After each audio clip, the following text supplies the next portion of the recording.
Columbus Crew just lost 2-1 to the Red Bulls despite having 63% possession, and the Red Bulls somehow outshot them 15-4.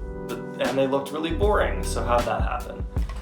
Well, just starting with how they lined up, the Red Bulls lined up in a 4-2-3-1, classic narrow, classic Red Bull formation.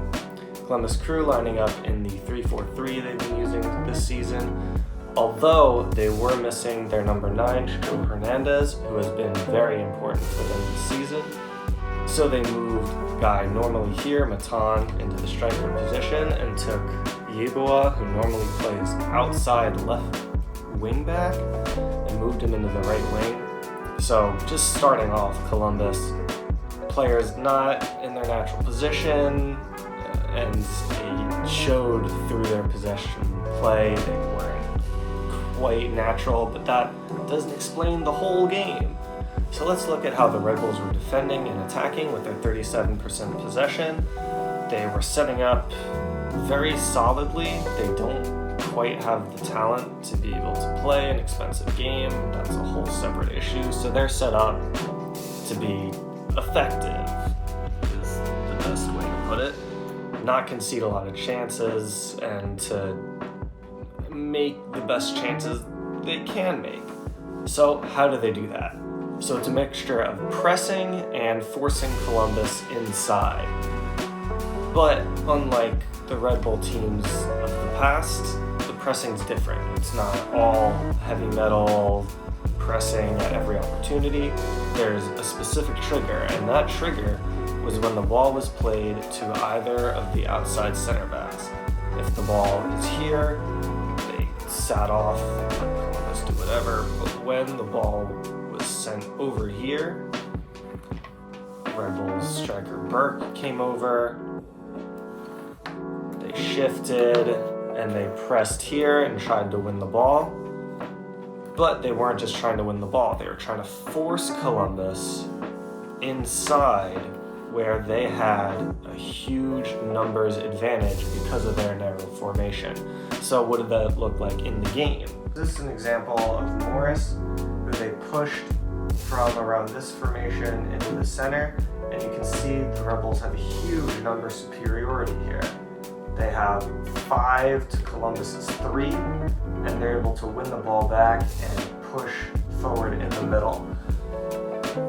So what happens when the Red Bulls do win the ball? How do they attack? Well, there were 2 different avenues to their attack. One was when they won the ball in the narrow formation, and what happened there was when they won the ball, say they win it off Nagby because he doesn't have any support in the center, you could just see how they were lining up.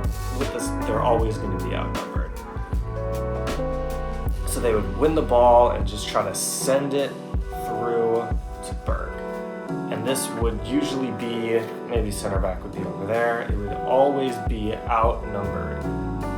It'd be a 1v2, or maybe if Ruquinhas was able to make it up, the center back would be back, a 2v3, or even sometimes it was a 3v4. But the point is that the Rebels wouldn't commit numbers forward, so it was relying on this player to make something special out of it.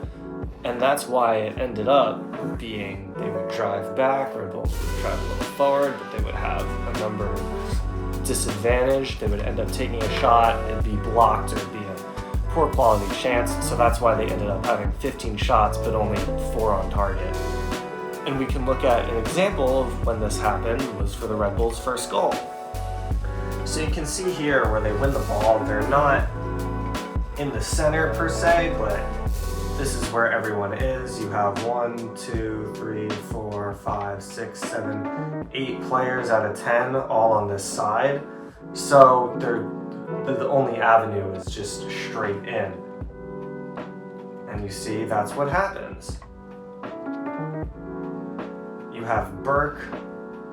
Again, you can see that they are outnumbered here, 4-3. But with some great dribbling, Burke is able to drag these center backs over, which after the shot is taken, which really you have to say he should be saving this, but the ball is rebounded out here to Ruquinhas, who can finish quite easily.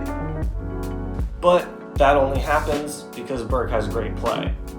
And normally, you can't really rely on these Red Bulls players to do that. Maybe Dante, when he becomes more familiar with the team in the league, he'll be able to produce that. Maybe that's why they brought him in.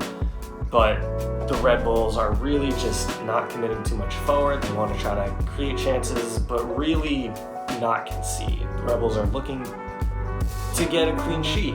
And the only reason they didn't this game was a lot of individual mistakes from Reyes and, of course, Cornell being in no man's land. So the second thing that would happen is the Red Bulls would be maybe a little more open, and it wouldn't be them winning the ball as a result of their planned press into the narrow areas. It would be Columbus maybe just making a mistake and giving the ball away, and this is what happened in the second goal. But anyway, the second option would be the Red Bulls winning the ball in this sort of area, and they're all spread out, which means they have other options. And this is when they look to send the ball wide and again, they're not committing too many people forward, but they're looking to get these forwards crashing into the box and trying to find an opportunity that way. And this is when the second goal happens. Columbus is unable to clear their lines effectively, and Tolkien sends in a great ball for Dante, and it's just great individual play there. He's left open at the back post, and he was able to finish it off. But even there, they're not committing too many numbers forward. It's just good individual play that gets the goal. Even though the Red Bulls set up well, they've still not played great this season or in the past, so why weren't Columbus able to take advantage of that? Because they played simply too slow. There were opportunities where Red Bulls were open, or they would have a numbers advantage, say on this side, but by the time that they had swung it around, the Red Bulls were able to shift all the way over and close out the opportunity. And then the overload would be on this side, and the same thing. Instead of just switching the ball quickly out here and getting a quick 1-2 inside, they wouldn't do that. However, in the end of the game, you did see them doing this, where Matan had a great opportunity in the last 10-15 minutes. They made a couple of great opportunities this way when they did play a little bit faster. But for the most of the game, they were playing too slow. This was probably a result of players not playing where they're used to. Maybe they're used to Chucho Hernandez making certain runs. Maybe Matan doesn't make those kind of runs. And Yeboah, obviously in a completely different position than he's used to, not making the same forward runs that they've been used to. And that, along with playing too slow, meant that they couldn't break the Red Bulls down, and the Red Bulls were just able to make a bunch of low-quality chances, and eventually a couple win it.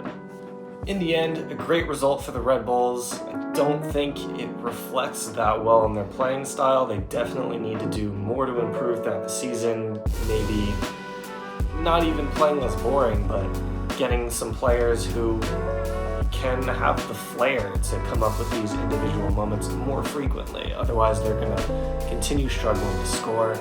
For Columbus, not a great outing, but again, with the positional issues, it isn't necessarily a systemic problem. They just have to bounce out, see what they did wrong, and try to fix it for next time. Hi everyone, thanks for watching. I hope you enjoyed our second edition of our tactical discussion of the MLS. Thank you, Kyle, again for a brilliant discussion. If you liked it, make sure to like and subscribe and maybe even comment. Or you can not do that if you don't want. Obviously, it's up to you. Thanks again for tuning in, and hope you have a great day.